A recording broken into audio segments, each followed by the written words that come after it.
नमस्कार। The eternal light house Bharat के आंतरिक प्रकाश से प्रगतिशील विश्व का पथ प्रदर्शन में आपका हार्दिक स्वागत है। हमारी दीप यात्रा में अब तक हमने बात की है कर्तव्य की, आत्मविश्वास की, वर्तमान में जीने की, धैर्य की और आशा की। और आज हम पहुंच गए हैं अपने अष्टम दीप तक। लेकिन आज का दीप थोड़ा अलग है, क्योंकि ये हमें किसी एक भावना के बारे में नहीं बल्कि उस भावना को अपने जीवन का हिस्सा बनाने के बारे में सोचने के लिए आमंत्रित करता है। और चूंकि द इटर्नल लाइट हाउस के अगस्त अंक का विषय है कृतज्ञता, आज हम कृतज्ञता को एक कदम और आगे ले जाएंगे। क्योंकि कृतज्ञ होना सुंदर है, लेकिन कृतज्ञता को जीवन शैली बनाना उससे भी सुंदर है, और इसके लिए चाहिए अनुशासन। हम सभी जानते हैं कि हमें जीवन में मिली अच्छी चीज़ों के लिए आभारी होना चाहिए। हम कहते भी हैं, मैं अपने परिवार के लिए आभारी हूँ, मैं अपने स्वास्थ्य के लिए आभारी हूँ, मैं अपने जीवन के लिए आभारी हूँ। लेकिन क्या हम हर दिन इसके लिए रुकते हैं? अक्सर नहीं। क्यों? क्योंकि जीवन बहुत व्यस्त है। सुबह उठते ही काम, फिर जिम्मेदारियाँ, फिर फ़ोन, फिर संदेश, फिर चिंताएं, और देखते ही देखते दिन समाप्त हो जाता है। हमारे पास कृतज्ञ होने के कारण तो बहुत होते हैं, लेकिन कृतज्ञ होने के लिए समय निकालने का अनुशासन नहीं होता। यहीं से आज का दीप हमारे जीवन में प्रवेश करता है। एक छोटी सी कहानी के माध्यम से इसे समझेंगे। एक व्यक्ति था, वह अपने जीवन में बहुत कुछ अच्छा होते हुए भी अक्सर शिकायत करता रहता था। उसे लगता था मेरे पास ये नहीं है, वह नहीं है, काश मेरा जीवन थोड़ा अलग होता। एक दिन उसकी मुलाकात एक वृद्ध व्यक्ति से हुई। वृद्ध ने उससे पूछा, तुम्हारे जीवन में ऐसा क्या है जिसके लिए तुम धन्यवाद दे सकते हो? उस व्यक्ति ने कुछ क्षण सोचा, फिर बोला, शायद बहुत कुछ। वृद्ध मुस्कुराए और बोले, तो फिर तुम उसे देखते क्यों नहीं? उसने कहा, मैं देखना चाहता हूँ, लेकिन रोज़मर्रा की भागदौड़ में भूल जाता हूँ। वृद्ध ने उसे एक बहुत सरल अभ्यास बताया। उन्होंने कहा, हर रात सोने से पहले केवल 3 बातें लिखना जिनके लिए तुम उस दिन कृतज्ञ थे। वह व्यक्ति घर चला गया। पहले दिन उसने लिखा, आज मेरी पत्नी ने मेरे लिए चाय बनाई। दूसरे दिन, आज एक पुराने मित्र का फ़ोन आया। तीसरे दिन, आज सुबह सूरज बहुत सुंदर था। बस इतनी सी बातें। कुछ दिनों बाद उसने महसूस किया, उसका जीवन अचानक बदल नहीं गया था। उसकी समस्याएं भी पूरी तरह समाप्त नहीं हुई थी, लेकिन उसकी दृष्टि बदलने लगी थी। जहाँ पहले उसे अभाव दिखाई देता था, वहाँ अब उसे कुछ ना कुछ ऐसा दिखाई देने लगा जिसके लिए वह धन्यवाद दे सकता था।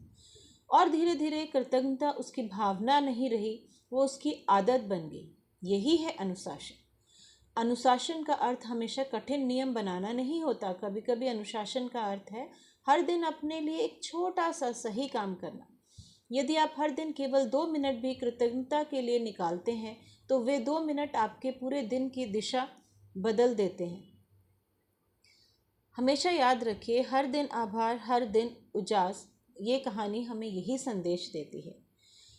क्योंकि यदि हम हर दिन केवल शिकायतों को गिनेंगे तो शिकायतें बढ़ती हुई दिखाई देंगी, लेकिन यदि हम हर दिन आभार के कारण खोजेंगे तो जीवन में छिपी हुई छोटी छोटी खुशियां दिखाई देने लगेगी।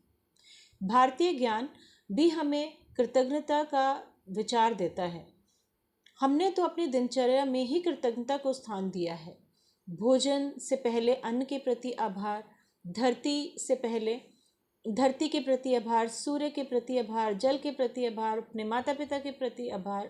आभार हमारी परंपरा है, और ये हमें याद दिलाती है कि हम अकेले नहीं हैं। हम जो हैं उसमें केवल हमारा नहीं, असंख्य लोगों और प्रकृति का योगदान है। इसलिए कृतज्ञता केवल धन्यवाद कहने का नाम नहीं है, ये एक दृष्टि है।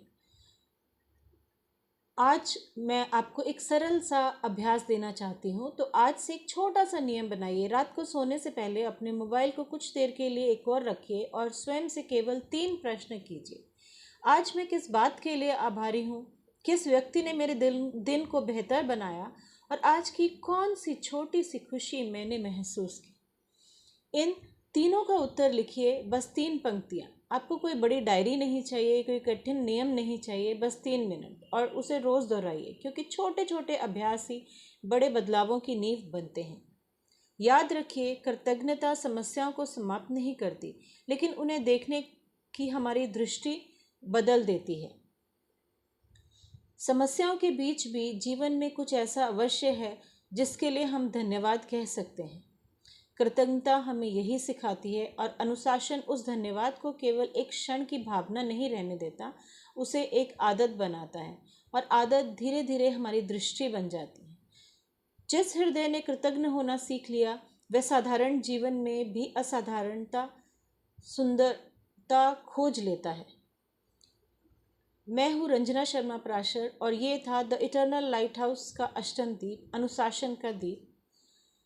अपने भीतर कृतज्ञता का दीप जलाए रखिए और उसे रोज़ थोड़ा और उज्जवल बनाइए। फिर मिलेंगे अगले दीप में। The eternal light house, Bharat के आंतरिक प्रकाश से प्रगतिशील विश्व का पथ प्रदर्शन। धन्यवाद।